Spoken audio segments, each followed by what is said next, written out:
Yes. Good morning, everybody. I'm speaking from Ghana. I'm actually based in Ghana now, but I'm a research fellow for the University Medical Center in Utrecht, so I do visit from time to time. And I'm very happy to be part of this and looking forward to a very exciting presentation and discussion. And I hope that at the end of the day, we would all be happy with what we discussed together. And I want to thank Prof. Osborne. I think he has laid the foundation for this presentation that is usually difficult in many times because of the concept of planetary health that a lot of people don't really grasp with. So I'm trying to move my slide. Yeah. So today I'll be trying to do a presentation on planetary health through health system lens, and how communities can harness their voices, knowledge systems, and social networks to promote climate responsive health systems. So I would like to look at it from a health systems lens because of we usually underestimate the power of the health systems and the experience of the health systems with communities and the level of trust that communities do have in our health systems. So I would like to start with this very complex infographic that I picked from LinkedIn, that is sustainability infographics. And as you can see, they describe climate change as a wicked problem interconnected with other global challenges. So what it simply means is that we already have challenges across the globe. People living in communities have challenges. And what climate change will do is going to make these challenges more worse. In effect, it's going to worsen our condition as communities. And you can look at this complex diagram and then you ask yourself a question. Who does this impact more? I think everybody fairly knows that it's communities. It impacts people, and communities are at the forefront of these. And again, all these pathways that we see here affects the way we live in one way or the other, and that has the potential to impact our health directly or indirectly, making health a central part of the discussion on climate change, and also making the community a non-negotiable part of the discussion on climate change. So now I would zoom straight forward to health systems, try to find out the pathways between climate change and then health systems. As most of you would have already known, because of climate change, we are beginning and will continue to witness extreme weather events coupled with so many other things. And then again, we are going to see possibly things that we have not seen before in diseases, because pathogens work at certain temperatures possibly. And once there's climate change, the environment changes, and we might see a rise in new diseases, or we might see diseases emerging up in places that they never were before, or we might see us as a world going back to diseases that we had already made progress. We see them suddenly resurfacing again. So you see that the red pathway obviously takes us to this gamut of problems because of the extreme exposures to extreme climate weathers. You see a very big gamut of problems in red, but you also see green to my left, and that is vulnerability factors. What it tells you is that we would always have extreme weather events resulting from climate change, but the way this impacts us depends on our vulnerability factors. Geographical factors, sociopolitical factors, socioeconomic factors, biological factors, and our health status. So it is very important for us to know that the communities are still at the center of this, whether it is health or it's any other thing. And then we need to look at this very critically. And then to my right, you would also realize that the health systems, which is supposed to promote our health itself, is threatened by climate change. So why health is very cardinal to this, it's that it has the responsibility as a first responder.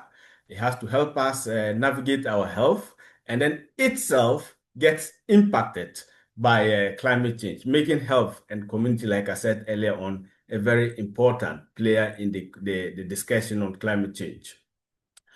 Now, I want to give you examples that I'm sure many people who have witnessed this, whether you are living in Europe or in Latin America or in Africa. To my extreme left, obviously behind, you see um, a lady in a t-shirt, obviously delivering a health intervention. But behind the lady, you see a pool of water. There is flooding. So what it simply tells you is that once this health worker gets out of this place safely, there is no way the health worker is going to come back. And we all know that most of these health interventions that we give to children and other people generally are kind of time bound. So what happens to the community there? Now, to the middle picture, you can see that a whole health facility, I took this from the WHO Afro website, has been ripped up by storms. And interestingly, I can see a lady. I've always never noticed this until sometime last year. You can see a lady standing beside the health facility, and then she's making a call. You really can tell that this is a community member that is really impacted by this, and you can imagine what she is lamenting at this time. Then to my extreme right, you would also see that, well, there's a bushfire, there is an electricity pole that is being bent, so you can be sure that all the health facilities that are in that direction are not going to get power if they are only hooked to the national grid. And that what that means is that we are not going to keep life-saving vaccines and refrigeration-dependent supplies active. So that compromises the quality of health that we do have in those communities. Now, to my left, in the winter, the last winter, I was in the Netherlands, and then there was snow, code orange, not even code red. For 1 week continuously, you can see from the picture, almost everything got frozen. One thing I am sure of is that almost everything from transport services to our daily lives came to a standstill, and that was just code orange. You can imagine when it gets to code red, what's going to happen, and what if it begins to be regular? It is more. Are we really prepared for this? In the middle, it's a whole community in Ghana, and you can see it's been flooded. Houses are flooded. What are going to be the health impacts of these, and what is going to happen? And then we can see how this happens. And of course, the picture to my right, it's self-explanatory. There's somebody who is sick, the fellow is being admitted into a health facility, and suddenly the health facility gets flooded. Now, to further demonstrate, there was a cyclone in Africa, and then suddenly, after that cyclone, 300 health facilities got destroyed in Malawi, Madagascar, and Mozambique. And as you can see, there is a vaccine carrier. And I'm saying that during this cyclone, many people will be hurt. How are they going to get the vital services that they need to survive? And then obviously in the Netherlands, quite a shocker for me when I got to see this, to realize that quarter of emergency rooms in the Netherlands are inaccessible during extreme downpours. I give these examples because I want us to appreciate the fact that when it comes to the issue of climate change, no country is immune. Whether you are developed or you are developing, you are really not immune. There can be extreme issues and the need for us to collectively work to get through this. So now, the health system itself is very complicit in this. We account for 5% of global greenhouse emissions annually. And that tells you that the health system itself has to do something about it because we consume, consume, consume. We are in the linear process of consumption. We are not doing things much more. So what it means is that you cannot talk about climate change without actually talking about the health systems. They are a very important part of this. What do we need to do? We need to reduce, we need to reuse, we need to recycle a lot more. And then you can see from the examples here, in the Netherlands, the intensive care units generate 17 kilograms of waste daily. Is this really necessary? We need to think about this as health system practitioners. And then to the middle, you can see in some parts of the world, this is how health waste is disposed. In other places, we use incinerators, but again, still we release those harmful things into the air. And to my right, these are simple things that we can do with the understanding of the community. Somebody goes to the health facility just to take medication, and each fellow is given a single-use polythene bag. Do we need this to make sure that the health systems are effective? We can change this without even affecting the quality of healthcare that we have in our communities. And this tells you a story. Two pictures from two different sides of the world. We have UMC Utrecht, and then we also do have the University of Ghana Medical Hospital in Ghana. What tells you that they are very, very huge consumption of electricity and energy. Do we need all these to be able to render efficient and quality healthcare? Could we have adapted these buildings much more better to the changing environment so that we can consume less? Then now, back to the role of the community. I wanted to give you the background and the connection between climate change and then the health systems, and back to the community. As you would have seen in the earlier slides, climate change affects people in the communities. And I have two pictures here. That is political party rallies that are very, very, very much done in Africa and possibly in Latin America. To my left, it's in Senegal. To my right is in Ghana. And then you ask yourself the question, what are these young people enthusiastic about? It's climate part of the conversation. I guess not. They are looking at roads, they are looking at hospitals, they are looking at all other things. They have forgotten the most important, climate that is affecting them every day. So we need to start bringing this onto the table. Communities need to understand this, that climate change would affect everything that they do now or in the future. So it needs to be part of the conversation. And the communities shape the agenda of politicians and what they do. So now, what do we think is the best way to approach this?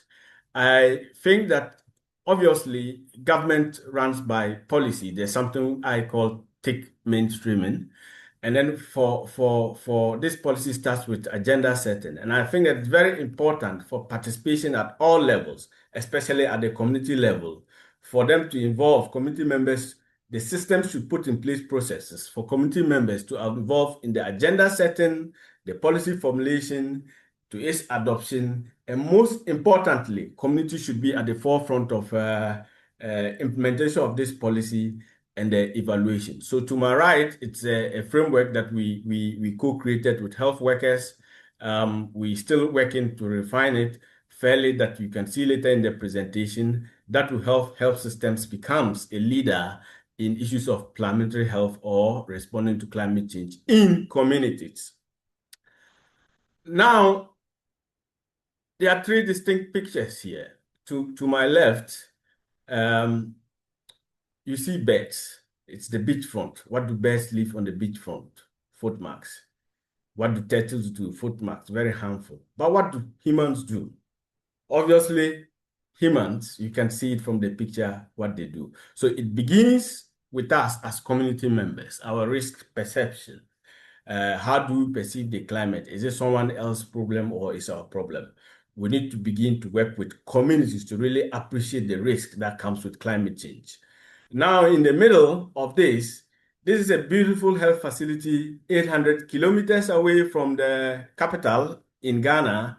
And then, unfortunately, this was built well equipped, but it was built on a site that when it rains, absolutely nobody can access this health facility because it's muddy and it's a flood-prone area.